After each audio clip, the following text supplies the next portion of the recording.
Buenas noches, un gusto estar de regreso. Agradezco a Rosalba Wong, mi compañera, por estos programas que estuvo cubriéndome. Muchas gracias, Rosalba, y claro, a mi productora Lisette Velázquez. Hoy, en Punto de Encuentro, analizaremos la propuesta de reforma del presidente al Poder Judicial en México, proyecto que contempla para junio del próximo año, junio del 2025, la elección por voto popular de 1.688 cargos. Estamos hablando de ministros de la Suprema Corte, del Tribunal Electoral, de un nuevo tribunal que se crea. Desaparece el Consejo de la Judicatura con esta propuesta, si es que prospera, y surge el Tribunal de Disciplina Judicial, además un órgano administrativo, así como todos los jueces de distrito y magistrados del circuito del país. El pasado lunes hubo una reunión histórica, hay que decirlo, entre la presidenta virtual de México, Claudia Sheinbaum, y el presidente de México, Andrés Manuel López Obrador. Se acordó socializar esta iniciativa, incluso se habló ya de parlamento abierto, se habló de foros abiertos con barra de abogados en nuestro país, con funcionarios de alto nivel del Poder Judicial y, claro, abogados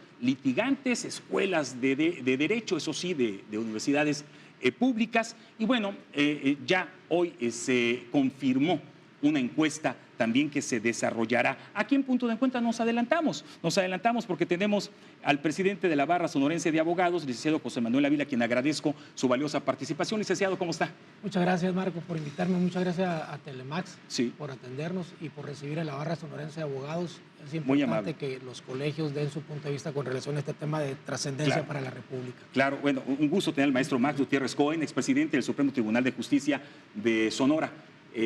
Maestro, un gusto. Muchas gracias, Marco, por la invitación, igual a Telemax, y muy agradable la compañía aquí con José Manuel y con Rodrigo, y desde luego que estés como conductor. Muchas gracias. Muchas gracias, y bueno, el doctor Rodrigo Salas, representando al gremio litigante de abogados, postulante, gracias y colaborador permanente de este programa. ¿Cómo está, Rodrigo? Muy bien, Marco, muchas gracias. Es un placer estar aquí con estas personalidades del mundo jurídico, con el Max y obviamente con el presidente de la Barra actual, Manuel Ávila, y pues con este tema que no nos ha dejado dormir. Claro, vamos a analizarlo con juristas, con gente que conoce del derecho. Vamos a ver si esta reforma o lo que conocemos pues realmente cumple con los porqué de la misma, que es acercar la justicia a quien menos tiene, ir contra el nepotismo, contra la corrupción, eficientar la impartición de justicia en nuestro país. Y antes de analizar esta propuesta, sobre todo vamos a iniciar con el voto popular, que es lo que más polémica o polarización ha causado. Pues hay que entender cómo es el proceso actual, maestro Ávila, para el nombramiento de ministros, magistrados, jueces federales y locales en México. ¿Quién? ¿Cómo los nombra? ¿Cuáles son los requisitos actuales? Para poder entender tal vez los por qué pretenden modificar esta forma de elección de impartidores de justicia. Déjame comentarte, Marco, que nuestra Constitución nos da unas reglas muy claras de cómo se maneja el Poder Judicial de la Federación. Mucha gente considera que la Suprema Corte de Justicia de la Nación es el todo dentro de un Poder Judicial federal. No es cierto. Es un apéndice de un ente que se llama Poder Judicial de la Federación, de tal suerte que ésta se compone precisamente por la Suprema Corte de Justicia de la Nación, también por los tribunales colegiados de circuito, tribunales plenos de circuito, los tribunales colegiados de apelación y los juzgados de distrito. Y hay un apéndice aparte, un órgano aparte que probablemente hablemos ahorita de él también, que es el Consejo de la Judicatura Federal. Correcto. La Suprema Corte de Justicia de la Nación se compone de 11 miembros, de 11 ministros, los cuales duran en su encargo 15 años. La Suprema Corte de Justicia de la Nación actúa en plenos y actúa en salas. Son dos salas. La primera sala que ve temas civil y penal y la segunda sala que ve administrativo y laboral. De tal manera que la forma de elegir a esos miembros de la Suprema Corte de Justicia de la Nación, a los ministros, se deriva en términos del artículo 96 de la Constitución de una terna que envía el Ejecutivo Federal a la Cámara de Senadores, a manera de que esta Cámara Alta designe con las 2/3 partes de la misma, de los que estén presentes, y en un lapso perentorio de 30 días, a quien habrá de ocupar ese alto cargo. ¿Y ya magistrados, a jueces de distrito? Ahorita los abordamos. Sí. No, para terminar, se pudiese dar el caso que en ese término perentorio, en la Cámara de Senadores no se decante por alguno de los integrantes de esa terna, de tal suerte que eso le permitiría o facultaría al Ejecutivo Federal para que éste lo designe. Claro. Puede ser también, se puede dar la hipótesis de que el Senado lo rechace. Correcto. En ese sentido, si es rechazada esa terna, el Ejecutivo Federal estaría obligado a mandar una segunda terna. Claro. Si de nueva cuenta el Senado no se decanta por alguno de ellos para designarlo como ministro, de nueva cuenta el Ejecutivo Federal pudiese designar de entre esa terna a quien habrá de ocupar esa cartera de ministro. Pero ya magistrados, jueces, para irnos más rápido, magistrados, jueces de distrito, ya son elegidos al interior del Poder Judicial, ya no son propuestos por otro poder. Tenemos, que no lo comenté ahorita, pero también tenemos al Tribunal Federal Electoral. De acuerdo. A ese lo designa o lo propone más bien la Suprema Corte de Justicia y es designado otra vez por la Cámara de Senadores. De acuerdo. Con las 2/3 partes de los senadores. Es una dinámica, pero jueces de distrito y magistrados, licenciado. A ver, en 20 segundos. Eso es el Consejo de la Judicatura Federal a través de concursos abiertos de examen de oposición. Perfecto, así son examen de oposición. Esa es carrera judicial. Esa es carrera judicial. Y voy con usted rápidamente, porque es importante la carrera judicial, vaya, el ascenso puesto por puesto al interior de una estructura del Poder Judicial, empezar de meritorio, cosiendo expedientes como antes, y subiendo actuario, secretario de acuerdos, y así sucedido. ¿Por qué es importante? Tiene dos aspectos muy importantes, Marcos. No solamente es en función de las personas que están trabajando en los poderes judiciales. Esta reforma comprende el Poder Judicial Federal, pero la misma normatividad se pretende establecer para todos los poderes judiciales de los estados. ¿Por qué es importante la carrera judicial? Es el corazón del desarrollo que puede garantizar que lleguen a los tribunales y trabajen en los tribunales los mejores elementos. Actuarios, notificadores, secretarios de acuerdos, secretarios proyectistas. Tenemos más de 50 años en estos ejercicios, ¿no? Bueno, yo ya concluí mi labor como presidente del tribunal, pero lo tengo muy clarito, no hay ninguna duda al respecto, ¿no? Quítale ese corazón a los tribunales y vas a tener gente que no tenga una motivación para ir avanzando. Y está íntimamente conectada con la forma como se seleccionan los jueces a través de concursos de oposición que tenemos ya más de 2 décadas a nivel federal y en los estados como Sonora, celebrando concursos donde se ven no solamente los requisitos legales para ser juez o para ser magistrado regional en Sonora, como en materia federal para ser magistrado de circuito, para ser juez de distrito. Hay exámenes muy importantes de carácter escrito, exámenes de carácter oral, se ve el comportamiento de la gente, sus cualidades y su forma de expresarse, se pulsa su capacidad para conducir audiencias. O sea, estamos hablando de los corazones indispensables que se deben de preservar en el Poder Judicial Federal y en todos los poderes judiciales del Estado como las únicas formas para garantizar a la sociedad que ahí estén los mejores elementos, independientemente de los errores o fallas humanas que pueda haber en su desempeño. ¿Cómo vas a proyectar si nunca cosiste un expediente? ¿Cómo vas a proyectar si nunca fuiste actuario y fuiste a dar una notificación? O sea, es parte de un aprendizaje en base a experiencia. Esa es la carrera judicial. Ahora, sí, según los lineamientos de la reforma, será el Instituto Nacional Electoral quien tendrá que organizar en junio de 2025 la elección de estos 1.688 cargos, de los cuales 21 serán votados en todo el país. Parece ser que eso podría ser una negociación. ¿Quién nominaría a los candidatos? ¿Y qué nuevos requisitos plantea esta reforma que deben de reunir los aspirantes? Podemos empezar con el ejemplo de los ministros.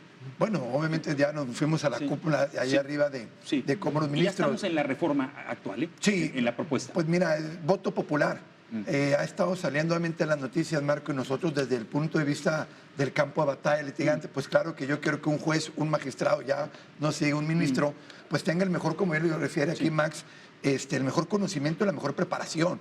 El voto popular, que es la forma en que se van a escoger, la ciudadanía escogería a los ministros, pues claro que va a haber ternas, se van a tratar de candidatear los mejores perfiles. Pero el problema está aquí es que puede ser cualquier persona con los requisitos y que no haya estado en una carrera judicial.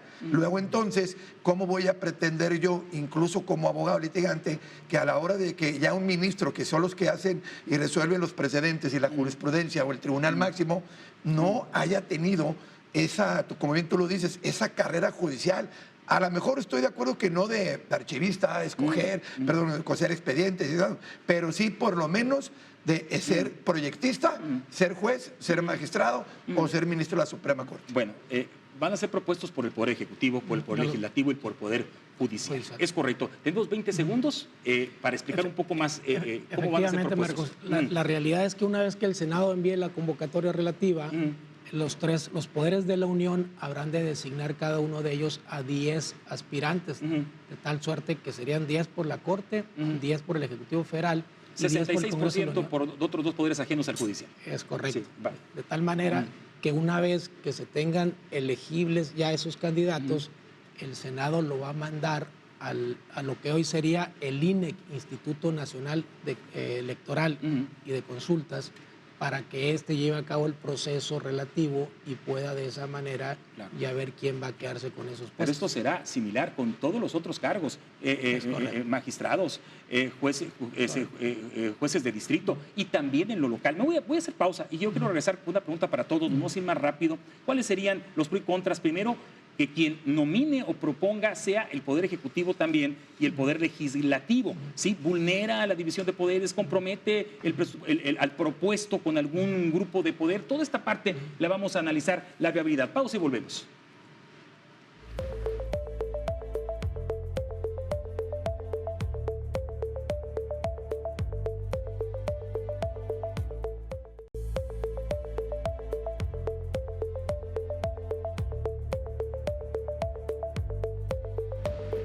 Maestro Max, el voto popular, pro y contras. Primero, que quien nomine o proponga, pues también sea el Poder Legislativo, sea el Poder, sea el Congreso, que no es muy ajeno. Ya explicaba el maestro Ávila que ocurre actualmente para la elección de ministros, pero solamente de ministros. Esto va a proceder también para magistrados y para jueces, con la diferencia que quienes votan en este caso son legisladores a propuesta del presidente, en el caso de los ministros. Aquí no estaría abierto el voto popular a la gente. ¿Cuáles serían estos pro y contra que usted analiza del voto popular y de las propuestas? Yo veo un grave problema, gravísimo problema en eso, porque esto se formarían listas para ministros, pero la iniciativa propone para el voto popular, para magistrados federales, para jueces de distrito, y sería replicado todo esto en los estados, para magistrados y para jueces en el estado, que cada poder manda 2 personas. Estamos hablando de 6 personas. Imagínate tú nada más, tenemos más de 1,600 juzgadores federales entre magistrados y jueces, ¿no? ¿Cuántas personas implicaría ir por cada circuito para ir integrando las listas? Sonora tenemos 14 juzgados de distrito, más el centro penal, más los tribunales colegiados, ¿no? Estás hablando que tendría que haber una lista, si son 14 jueces, más los de 20 jueces por 6 personas, de 120 personas. ¿Cómo te imaginas que puede haber una elección en el circuito de Sonora para elegir en 120 personas a los 20 o 25 jueces de distrito que tenga que... No es viable en una sana lógica, muy simplista, eso no es viable. Vete a la Ciudad de México, donde hay más de 100 tribunales. ¿De qué tamaño tendrían que ser las listas? Pero sobre todo, Marco, el centro que veo yo más delicado aquí es cómo rompes de un hachazo la espina dorsal, que es la carrera judicial y el concurso de oposición. Eso es lo más importante, ¿no? Y hay caminos andados de más de 2 décadas. Como te digo, independientemente de que haya algún problema con X o Y juzgador, son caminos muy andados y caminos con buenos resultados, ¿no? Ve la composición, por ejemplo, en Sonora del Poder Judicial. Habrá problemas, sí, X o Y juez, pero ve cuál es el proceso. Habría que poner una radiografía. ¿Cuál es la historia de la gente que integra el Poder Judicial? Eso es muy importante. Para que el pueblo conozca eso, es decir, bueno, ¿cuál es la radiografía? ¿Quiénes son las personas? No las conocen, ¿no? Simplemente. Y no es gente que esté ahí ajena al pueblo, emerge del pueblo, viene de universidades preponderantemente públicas, etcétera. Yo por eso veo que hay un grave contra en irse a un voto popular. No le veo ningún pro, ¿no? En ese aspecto. En 15 segundos, misma pregunta. El problema que yo veo aquí es que los poderes siguen dejando a un lado a la sociedad civil, no le prestan atención a los colegios y barras de abogados, los que al final de la tarde van a lidiar con ese tipo de leyes, de tal suerte que no puede ser posible que nos excluyan, Marcos. Exacto, lo mismo. Pues yo veo muy pocos pro, que los podemos hablar, pero el contra que yo más veo es le estás dejando a la gente, con todo el respeto, cuando es un voto popular, senador, es la personalidad de la persona y puede migrar, surgir de cualquier forma. Aquí hablarte ya de escoger y seleccionar en voto popular a toda una institución judicial, pues lo tengo que decir yo, mi perspectiva es, bueno, pues a lo mejor se van a perder realmente las cuestiones curriculares, las cuestiones académicas y el estudio con qué tan bien se ve, qué tan famoso es, qué tan popular es, y eso creo yo que sería gravísimo. Estamos hablando de puestos especializados. Sí, claro, especializados, materia familiar, materia penal, donde la gente todavía con lo que tenemos no logra entender por qué una cuestión penal, por qué una cuestión familiar, una cuestión laboral. ¿Cómo van a poder a lo mejor entender qué es lo que es ser un juez? Y puede ser un castigo. Y esto me lleva, maestro, a la pregunta pro y contras de que estos cargos sean votados popularmente. ¿Sí? ¿Está preparada la población para entender la naturaleza de los puestos, capacidades, desempeño, conocimiento, experiencia de los candidatos? En seguimiento a lo que tú estás comentando. Ahí hay una cuestión contraria a un principio constitucional que es la independencia de los juzgadores. Si los jugadores, para entrar en una lista que va a ser la que se va a lanzar al voto, no cualquiera podría entrar, la que ven en las listas, que se formen por los que proponga el Congreso, el Ejecutivo y el Judicial. Entonces, ahí es muy lógico entender que tendría que haber un compromiso de carácter con un partido, con un factor de poder, y ahí incluiríamos factores de poder incluso de delincuencia organizada, que digan, yo quisiera que estas personas, o yo quiero que esta persona esté en la lista para que esté de juez penal. Y otra cosa, Marco, ¿cómo va a tener independencia alguien que entre con un entendido político de ese tipo o con un lazo de ese tipo? Ya entra amarrado. Cuando tú cursas la carrera judicial es bajo un principio de independencia. Estoy ahí por mis méritos y llego a ser juez por un concurso. Entonces, eso es un aspecto muy importante que hay que preservar. La garantía de imparcialidad está muy anclada en lo que es la carrera judicial y los concursos de oposición. Misma pregunta, maestro Ávila. Definitivamente hay aspectos de la vida pública que no puede someter a votación. Tienen que ser tomados definitivamente por la persona que deba de designarlos. Claro. Es decir, si sometemos a votación a jueces, a magistrados, a ministros, estaríamos polarizando y politizando la agenda judicial, que me parece a mí una arbitrariedad. Claro. Tendría que llegar los mejores, los más capaces, los más honestos, los más rectos. Esos personajes necesitamos en el Poder Judicial. Bueno, la pregunta es qué pasaría al momento de la elección con los ministros, magistrados y jueces. Ya la contestó hoy el presidente. Dice que también pueden participar. Es correcto. Los actuales, que también van a poder participar. Ahora, la iniciativa presidencial también obliga, o así lo entendemos, ¿sí? Al voto popular de poco más de 5,000 jueces magistrados de 32 tribunales estatales. Maestro Max, ¿se tendría que reformar constituciones locales y leyes estatales para poder implementar esta reforma en lo local? Digo, ya refiriéndome a la autonomía de las entidades federativas. En la Constitución Política Mexicana hay un apartado de los estados, donde ahí también se propone una reforma al 116 para que desde ahí se obligue a que este sistema del voto popular se adopte por los estados. Entonces basta con que la Constitución lo ordene para que automáticamente en los estados se tendrían que hacer todas las reformas constitucionales y legales siguiendo exactamente el mismo modelo. Entonces sería un mandato constitucional. Un mandato constitucional. Ahí te quiero ver en Sonora de la noche a la mañana con 115 jueces nuevos y magistrados 20 también, que no tienen ninguna garantía de que hayan pasado por un concurso. Entonces, eso es lo más delicado que hay. Maestro Ávila, ¿podría la autonomía de los estados a través de poderes legislativos votar en contra de esta reforma? Ya sabemos que no, lo contestó el maestro, sería un mandato constitucional, pero ¿procedería a una especie de amparo? No. Lo que pasa es que en términos del artículo 41 y 133 de la Constitución Federal se establece que las constituciones locales deben de adecuarse al pacto federal. Acuérdate que el 133 es muy claro cuando establece... ¿El Poder Judicial no se pudiera amparar del Estado? Definitivamente no. Así de plano. Es que son 16 artículos constitucionales que se van a reformar. Ya tocaremos, por cierto, el 105 y el 107. ¿Cómo impactaría, Rodrigo, a la impartición de justicia este procedimiento ante una eventual llegada de magistrados, jueces sin carrera judicial? Vamos hablando en lo local ahorita.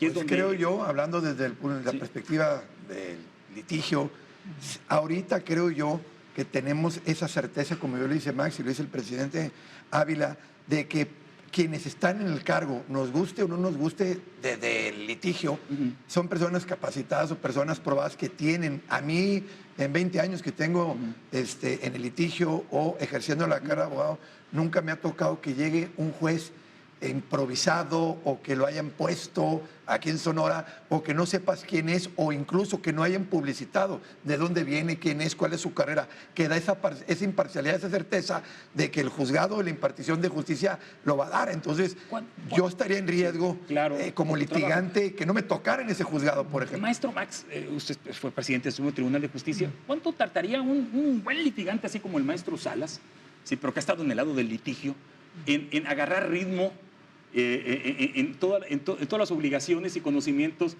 de un juzgado familiar? Por más que haya litigado lo familiar, ¿cuánto tiempo se perdería en que este nuevo juez sin carrera judicial logra tener los conocimientos y las habilidades para manejar un juzgado? Es que caes en la incertidumbre porque no sabes las características de la persona. El derecho familiar, como lo tiene muy experimentado Rodrigo, él es un apasionado del derecho de familia. No solamente es el título y la antigüedad en el título, qué cualidades tiene la persona para comprender lo que es la familia, la evolución de la familia, la problemática que hay, cómo esto está creciendo en el Estado, la cuestión del interés superior del niño, no solamente como proclama, sino ya en vivo y a todo color en lo que son los conflictos familiares. Entonces, tienes que ir evaluando qué características tiene la persona para poder ponderar la problemática y tener la capacidad de resolver estas cuestiones que están creciendo. Un detallito nada más muy rápido. El Congreso del Estado sí tiene una responsabilidad en esto, porque para que se apruebe una reforma constitucional se requiere también la aprobación de más de la mitad o más de las legislaturas locales. Entonces, en el apartado correspondiente a Sonora, para los poderes judiciales, en el 116, ahí el Congreso del Estado puede fijar su postura y decir: no queremos esta reforma de voto popular para Sonora. O puede decir, la aceptamos, pero es una responsabilidad constitucional del gobierno. Es que es algo muy cierto, no se habla mucho de la mayoría calificada, que va de facto la reforma, pero sí es cierto, un requisito fundamental en reformas constitucionales es que la aprueben la mitad de los legisladores. La ratifiquen, dice. Sí, la ratifiquen. La ratifiquen más de la mitad de los congresos locales, que serían de 17 o más. Entonces sí es un filtro en este aspecto. Los estados. Los congresos locales, maestro. Es correcto. Sí, pero ¿sabes qué estamos perdiendo de vista también, Marco? Sí. El punto de vista de que estamos en un momento crucial para los sistemas de justicia en México, en la medida que se han estado implementando algunos de ellos, todos de gran calado. Imaginemos entonces ese escenario donde integrantes del Poder Judicial Federal y de los estados, que ya tienen grandes conocimientos, grandes experiencias y batallan para sacar esos entuertos jurídicos, que llegue alguien improvisado a la silla de un magistrado, de un juez, a tratar de resolver esa situación, yo creo que va a tener muchos problemas. Esa curva de aprendizaje, en caso de llegar a esta reforma a buen puerto, seguramente nos va a causar muchos problemas. Vamos a hacer pausa y regresamos con la sustitución del Consejo de la Judicatura Federal por el Tribunal de Disciplina Judicial y un órgano administrativo. Antes, pues hay que analizar qué es el Consejo de la Judicatura. Hablaremos de los nuevos cambios en cuestión de los ministros, del artículo 105 y 107 constitucional. Todo esto de regreso del corte.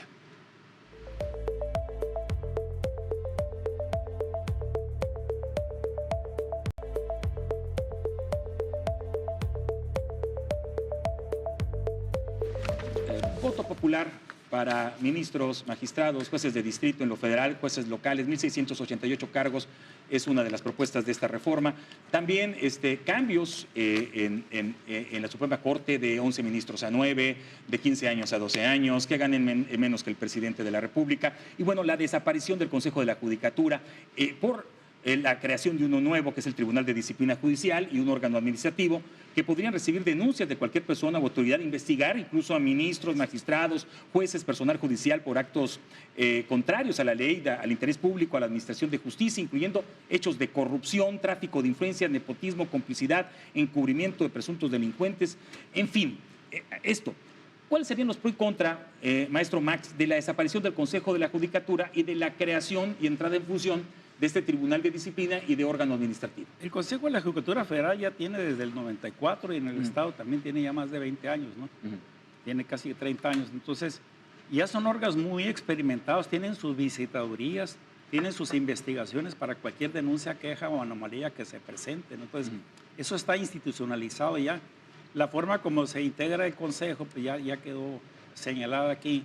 De manera que es un órgano que está en funciones. Yo creo que cuando se habla de corrupción, se hace un gravísimo daño, no solamente a la institución, a la sociedad, cuando se dice que esto está mal, que está podrido y todo eso, ¿no?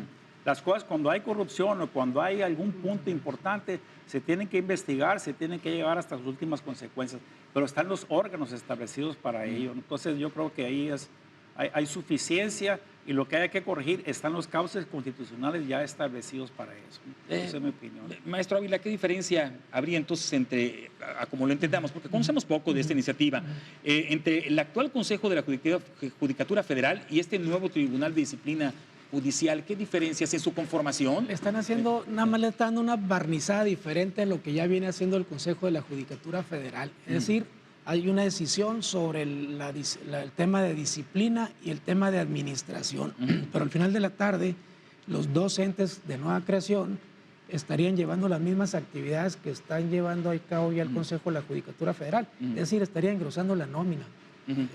Esos dineros que se van a desviar para que subsistan esos dos nuevos órganos, se los puedes aplicar al Consejo de la Judicatura Federal para que sea más efectivo de lo que aún es. Pero sus funcionarios también serían votados popularmente. Esa es la diferencia, efectivamente. Nada más que es solamente el tribunal de disciplina, el otro no. El otro es designado por la Corte, claro. por la Corte, por el Senado y por el Poder Ejecutivo. ¿En qué abonaría, Rodrigo, a la lucha contra corrupción, tráfico de influencias, nepotismo, etc., la creación de este nuevo tribunal, digo, después de estos Pues elementos? mira, como bien lo maneja Max y el maestro Ávila, ya existe el Consejo de la Judicatura Federal que se encarga con la visitoría, las quejas, y cualquier, obviamente, incluso pueden pedir con el presidente de la Consejo de la Judicatura, hasta la remoción temporal de un cargo de un juez de distrito en una resolución o algo que esté investigado. Lo que creo yo que no se vale, que están haciendo ahorita, es que las mañaneras o se esté ventilando el trabajo de los jueces de una manera popular en una manera de lugar judicial, donde, espérame tantito, nosotros no podemos saber qué es lo que ocurrió en esa carpeta de investigación o en ese expediente en el que todo mundo está criminalizando, y volvemos a lo mismo de ese voto popular. Pues como la gente no sabe, nomás quiere, acaban ahorita en Puebla, perdón por la expresión, de linchar a un presunto robacarros entre la población, y hablas de presunto todavía así, nomás porque se corrió la voz. Pues entonces, si estás hablando que quieres crear esto para poder evidenciar corrupción, nepotismo, etcétera, pues obviamente ahorita ya existe, ya hay casos donde obviamente se ha evidenciado eso, pero creo que no es la forma correcta de hacerlo de una manera popular, porque entonces, como bien lo dijo aquí Max, va a haber injerencia por parte de fuera, o ahí sí, de la delincuencia organizada, ¿no? Maestro, nomás para reiterar, de plano, ¿podría ser esta reforma inconstitucional? ¿No? ¿Podría todavía en la Suprema Corte, como está integrada actualmente, resolver? Si entra en la Constitución, en sí, por bajo esa misma denominación, no, pero puede ser inconvencional.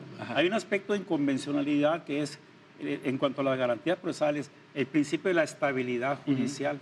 La estabilidad no es nada más un derecho del juez o del magistrado o del ministro, es un derecho de toda la sociedad de contar con jueces que se sientan, que vivan la estabilidad.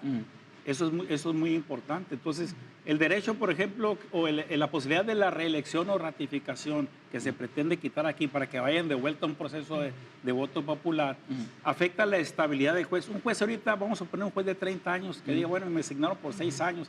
En 6 años, a ver si me entro en una lista. No quiero, para mí ya hay incertidumbre. Yo soy una persona que estoy trabajando honestamente a todo lo que doy, pero si en 6 años no sé qué va a pasar, pues voy a ver. Entonces, esa incertidumbre que ya se produjo, y para mí ya es un daño, no solamente al Poder Judicial Federal, a los jueces y magistrados federales, sino también a todos los de los poderes de los estados. Jurídicamente podría tener defensa los jueces actuales. Tendría que ir a instancias internacionales. Sí, es que no hay que perder de vista que estamos hablando de una reforma constitucional. Van a ser preceptos que se incrusten o que se alojen en la Constitución. Entonces no puede ser que un artículo, un precepto que esté en la Constitución sea inconstitucional. Pero desde el punto de vista que está dando Max, que puede ser inconvencional, Sí. a mí me parece que sí pudiese llegar a buen puerto algún argumento hecho en ese sentido. Claro, claro. ¿Qué opinión les merece? Se reduce el número de ministros, me quedo con usted, y ministras de 11 a 9, se reduce el periodo de su encargo de 15 a 12 años, se eliminan 2 salas, la Corte solo sesionará en pleno y sus sesiones deberán ser públicas, se elimina la pensión vitalicia, ¿verdad? Sus remuneraciones deben ajustarse al tope máximo establecido para el presidente de la República sin excepción. ¿Qué opinión les merece esta propuesta de cambios en la Suprema Corte?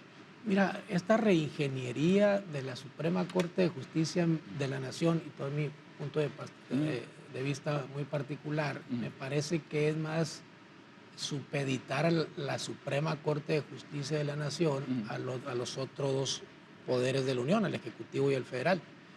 Me parece que el bajar el número de ministros a la Suprema Corte significa que tengan más capacidad de maniobra de los otros poderes para con la Corte. Es Vox Populi, las diferencias que han tenido los dos poderes, el Ejecutivo y el Legislativo, en contra del Judicial, y me parece que esta pudiera ser una vendetta de mala manera. No me gusta tampoco que se eliminen las salas.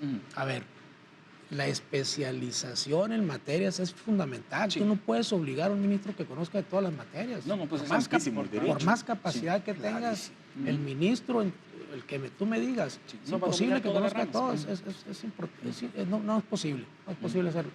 Por eso es importante esa división de salas. Yo lo decía ahorita, la primera sala ve civil y penal, que los ministros de la primera sala se especialicen en esas materias, que los ministros de la segunda sala se especialicen en laboral y administrativo. Me parece que es razonable y entendible que se sujeten exclusivamente a esas materias. Claro. Pero además, el tema de la pensión vitalicia o los saberes vitalicios, todos entramos a laborar en donde tú me digas, Marco, en Televisa, perdón, en Telemax, en la Suprema Corte de Justicia de la Nación como ministro, porque quieres que al final de la tarde, al final de tu vida laboral, tengas un ingreso que te permita llevar una vejez digna. ¿Qué va a pasar? Pues aquellos personajes de gran capacidad que pudiesen ser ministros, pues ya no les va a convenir entrar a la Corte. Vamos a perder una buena oportunidad de tener un buen ministro en el tribunal de mayor alzada en el país. ¿Qué puede pasar? Acto de corrupción, ¿por qué? Porque el que entre y tenga ganas de ser ministro de la Corte dice, no me importa que no haya un haber al retiro, el haber yo lo voy a hacer en el camino. Eso puede ser dar pauta para que se cometan actos de corrupción. Mejor le pagamos bien y le garantizamos una vejez digna a un personaje de mucha capacidad, de buen nivel, para que le resulte atractivo entrar a la Suprema Corte de Justicia de la Nación. Su opinión, lo mismo, de esta conformación, de esta reingeniería, como dice el maestro Ávila de la Suprema Corte. Yo parto del principio que he estado comentando, Marco, la importancia de preservar la carrera judicial, las formas de designar a jueces y magistrados a través de concursos y cuidar mucho a todos los órganos, empezando por la Suprema Corte de Justicia de la Nación. Eso es muy importante. Sí hay cómo fortalecer los poderes judiciales, sí hay cómo hacer que avance la impartición de justicia. Está el tema de los presupuestos de los poderes judiciales federales y locales, que debiera de estar anclado en la Constitución a un porcentaje mínimo en relación con el presupuesto general de egresos. En cada materia te va a presentar su problemática. ¿Qué es la materia familiar? ¿Cómo se imparte? ¿Con qué estructuras físicas y humanas? ¿Qué auxiliares, psicólogos, trabajadoras sociales, instituciones de niñas, niños, adolescentes, del adulto mayor? La misma materia y la práctica diaria judicial y de litigantes y de las personas que acuden a él te va diciendo hacia dónde tienes que impulsar. Esa es una reforma al Poder Judicial. Te vas a la materia laboral, cómo ahora ya cambió. Así Justicia es, laboral. justicia laboral, infraestructura, jueces capacitados que bajo la imparcialidad cuiden el equilibrio entre los factores de los intereses de los trabajadores y de los patrones. Están los compromisos internacionales en materia laboral. Ya viene gente en virtud del Tratado Internacional a verificar que se estén cumpliendo las normatividades procesales también. Entonces, son grandes temas que te dicen, ¿cómo vas a imaginar que llegue gente a través de un voto popular a desempeñar estas funciones con todas las capacidades, los conocimientos, la comprensión, y que van a tener que ser evaluados para poder designar? Hay responsables de las designaciones, hay responsables. si todo viene por voto popular, ¿quién va a ser responsable de esas designaciones? Correcto. ¿Y qué nexos van a tener con los factores reales de poder que los hayan designado? ¿no? Voy a quedar con eso y regresamos ya a la recta final. Vamos a hablar precisamente de debilidades y fortalezas actuales. Y no estamos peleados a una reforma del Poder Judicial en absoluto. No, claro que no. Vamos a analizar cuáles son las debilidades y fortalezas actuales del Poder Judicial en México, qué debería de incluir y por qué esta propuesta del Poder Judicial en México, incluyendo mayor presupuesto, infraestructura, capacitación para el personal, cómo impactaría esta reforma el trabajo de los abogados en México, el 105, 107 constitucional. Hay que analizarlo. Todo esto después de la pausa.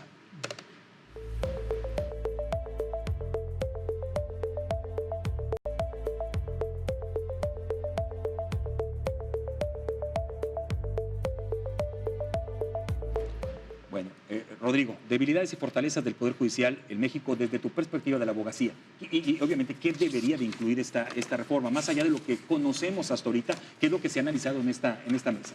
Claro que sí, Marco. Pues yo creo que para mí es la pregunta clave en esta participación, dado que lo que buscamos nosotros como abogados que representamos a los clientes, pues y lo menciona esta reforma, y no creo que lo puedan hacer de la manera que la perspectiva que lo están planteando es que se condene, que se tengan sentencias hasta en menos de un año, por ejemplo, máximo un año en materia penal, o que la impartición de justicia sea pronta y expedita ahora sí. Cuando quiere reformar obviamente el Poder Judicial, y ahorita tenemos la implementación del Código Nacional de Procedimientos Civiles Familiares, que va a entrar en vigor hasta el 27, por ejemplo, y tiene una serie de requisitos para la implementación. Pues entonces quiere reformar el Poder Judicial y no reformas, que es mi comentario, lo que realmente está pasando, perdón por la expresión, pues a nivel cancha, ¿no? Entonces yo creo que lo que se requiere aquí, y me uno obviamente a Max y obviamente al maestro Ávila, que la reforma no es quitar ministros, no es estar poniendo ministros y juzgadores de manera voto popular, es fortalecer con presupuesto y fortalecer la institución con jueces, magistrados y ministros desde una perspectiva donde entonces, si quieres, la ciudadanía puede exigir alguna remoción ya después de una investigación, porque el estar evidenciando en las mañaneras el trabajo profesional de un profesionista, ahorita las redes sociales están manifestando, bueno, pues entonces que escojamos el gabinete nuevo por voto popular. ¿Sí? También se puede, en Estados Unidos lo hacen. Entonces, la gente está tratando más, de alguna manera, empiezo pareja. Bueno, pues ¿por qué van a poner a todos los secretarios un gabinete? Pues hacemos terne y que entonces se pueda votar al mejor secretario de Hacienda, al mejor secretario de Seguridad Pública, con capacidad y no de línea directa. Entonces, aquí quiere venir un poder a imponer otro poder. Y creo yo que aquí lo que debemos de hacer, por lo menos la comunidad jurídica, es buscar mecanismos de defensa. Y no estamos negados a una reforma, pero desde nivel de litigio, pues creo yo que no, lo primero que tenemos que hacer es lograr el fortalecimiento, pero para realmente una justicia expedita. Maestro Max, lo mismo, debilidades, fortalezas del Poder Judicial, ¿qué debería de incluir y por qué esta propuesta al Poder Judicial en México? Estamos sobre las materias en concreto, los ramos concretos. Justicia Federal está el gran tema del amparo. ¿Quieres mejorar la norma que regula el amparo? Es tarea del legislativo, que puede haber propuestas y opiniones del Poder Judicial. Claro. ¿Quieres mejorar los procedimientos del amparo? Vete a la normatividad que los jueces están obligados a imponer. Lo mismo en materia penal. ¿Quieres mejorar la cuestión de los delitos? ¿Cómo se configura? ¿Qué penalidades? Es tema del legislativo. Él hace las leyes. El procedimiento penal tiene un Código Nacional de Procedimientos Penales al cual se han ajustado todos los estados y la federación. Entonces, no hay que ir muy lejos para ver en cada ramo. En mi experiencia eso fue, pues, ¿quieres mejorar la justicia familiar? Hay que abrir juzgados de familiares en Navojoa, en Nogales, en otras partes, ver por la mejor integración de los jueces, los encuentros de jueces. Para mí no está más que en blanco y negro eso. Te vas a cada ramo y vas a decir qué se necesita en este ramo, ¿no? Dentro del proceso judicial, maestros, una parte fundamental juega ministerios públicos y fiscalías. Yo no veo en esta reforma, cuando menos hasta ahorita, propuestas para eficientar el trabajo de fiscalías, de ministerios públicos, de primeros respondientes, como puede ser la Policía Municipal, toda esta parte, que forman parte del engranaje, a fin de cuentas, de una sentencia. Es que habría que ser el 1-2, una simbiosis entre Procuración y Administración de Justicia, porque si haces una reforma nada más en impartición de justicia, dejas coja la Procuración de Justicia, de tal suerte que seguramente no vas a tener un buen juego entre ambas esferas de ejercicio de de conseguir que el justiciable esté en buena posición. Pero déjame referirme a las fortalezas que yo veo y a las debilidades. Yo veo la fortaleza de un poder judicial, tanto federal como del fuero común estatal, con jueces capaces, jueces estudiosos, jueces preparados, lo decía bien y lo decía Max muy bien, porque vienen de una carrera judicial, no son improvisados. Digo, seguramente sí hay prietitos en el arroz, pero yo veo jueces y magistrados con un muy buen nivel de ejercicio de la actividad jurisdiccional. Las debilidades, ¿cuáles son? Que el Poder Legislativo nos ha estado dando sistema de justicia nuevo, pero no están abonando al Poder Judicial los recursos necesarios para poder llevar a buen puerto esos nuevos sistemas. Recordaremos el penal que lo abordamos ahorita, pues empezamos tarde en Sonora. El último los últimos que habla usted de la oralidad. El tema de los derechos humanos, el tema mercantil, el tema laboral que se implementó en octubre de 2022 en el estado de Sonora, que empezamos también con 0 pesos, 0 centavos. Lo decía el maestro Salas ahorita, ahí viene ya el procesal civil y familiar. No hay dinero, Marco. No hay recursos. Es que no hay espacio físico. No estamos capacitando a nadie para hacer frente a ese nuevo sistema. Esa es la debilidad que yo veo. Lo decía también Max ahorita y lo decía muy bien. Hay que darle un presupuesto garantizado al Poder Judicial del Estado de Sonora, de tal suerte que ya sepa el Supremo Tribunal de Justicia, el Poder Judicial, de cuánto va a echar mano en cada ejercicio fiscal, de tal suerte que ya sepa en qué va a destinar esos recursos. Antes, nos quedan 5 minutos, entonces yo quisiera abordar el 105 y 107 constitucional, porque digamos que una de las piedras angulares o de los porqués de esta reforma es hacer más accesible la justicia para quien menos tiene. ¿Qué pasa con el amparo? Si se reforma el 107, creo, 107 constitucional. 105. ¿Qué va a pasar? Adelante. A ver, Marco, lo que pasa es que la Corte ha ido modificando el tema del principio de relatividad y lo ha dicho muy bien la Corte porque dice es que ya ha sufrido una modulación o un atemperamiento. Ya tiene que irradiar esos efectos de una sentencia de amparo, de una suspensión en beneficio de todos los justiciables, que ya no se circunscriba al quejoso, que también le sirva a este. ¿Por qué? Porque de esa manera abarcamos el cerco protector de derechos humanos. A quien levanta el amparo, sino que a todos que estén bajo la misma circunstancia, la misma situación. Sí, que irradia a todos. Sí. Ahorita la reforma, ¿en qué sentido va?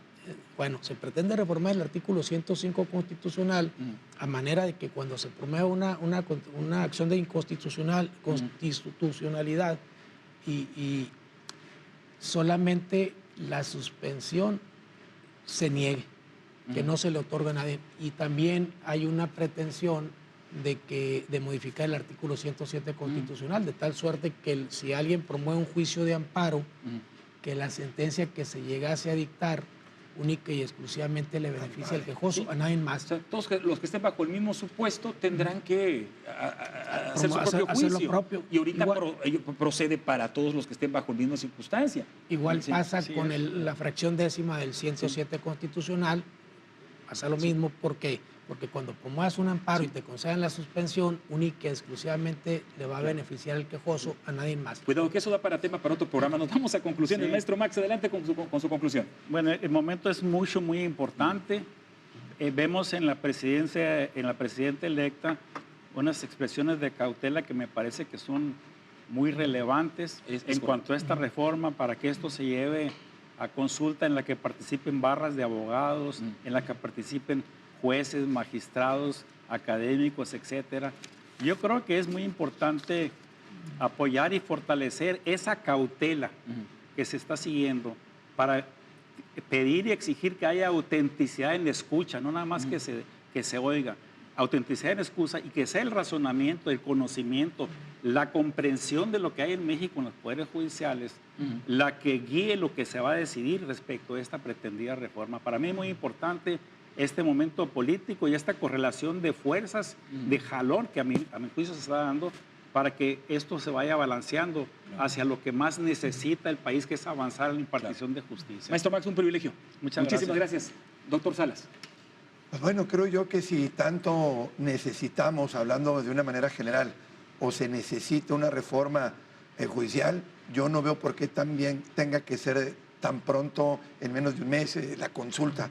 Creo yo, como lo ha expuesto Max y lo ha expuesto aquí el presidente de la barra, podemos irnos por partes, ¿no? Bueno, primeramente vamos viendo qué se requiere, como bien dice ahorita Max, nosotros como litigantes y en mi área penal y familiar, bueno, pues no, viene la oralidad y meten más jueces en un mismo cuadrito. Entonces, con la pandemia aprendimos muchísimo y vino la justicia electrónica. O sea, no hay nada. Yo tuve la oportunidad de estar todo el año pasado capacitándome en la materia del Código Nacional, sobre todo en la cuestión familiar. Y aquí, con todo respeto, ya he platicado con jueces, he platicado con litigantes y no, pues cuando llegue, ya cuando lo implementen. Entonces digo, bueno, cada quien, pero yo ya he traído, bueno, y estos artículos, y cuándo va a llegar, y cuándo vamos a poner interés superior, quiero una audiencia oral, quiero una audiencia preliminar, detalle, pero no se va a poder. Entonces creo yo que... Habría que más invertir en acelerar esos procesos. Sí, entonces si quiere una reforma... A las reformas que ya hay. Sí, a la reforma que le ayude a lo que tenemos para mejorarlo. Claro. Entonces creo que se va a descomponer por lo menos algo, y si lo vamos a hacer, puede ser pausado. Como de aquí en un año cambiar todo el Poder Judicial en esa forma puede ser muy peligroso. Gracias, Rodrigo. Tenemos 20 segundos, maestro Ávila. Adelante. Muchas gracias por darnos estos espacios. Sí, es ustedes. importante que toquemos estos temas trascendentales para la República. Es importante que le den también espacios a las agrupaciones, a la sociedad civil, a las barras de abogados, a los colegios de abogados, para que puedan exponer los puntos de vista y que necesariamente deben de ser tomados en cuenta. El poder no puede asumir que lo sabes todo y lo entiende todo. Tiene que ser humilde y escuchar a la sociedad civil, que al final de la tarde nosotros vamos a lidiar con esa reforma. Nosotros somos los que vamos a enfrentar lo que suceda mañana en sede judicial. Por eso es importante que nosotros se nos tome en cuenta también. Muchas gracias. Muchas gracias, Marco. Muchas gracias. Marco. Y por supuesto, gracias a usted. Buenas noches. Gracias. Gracias.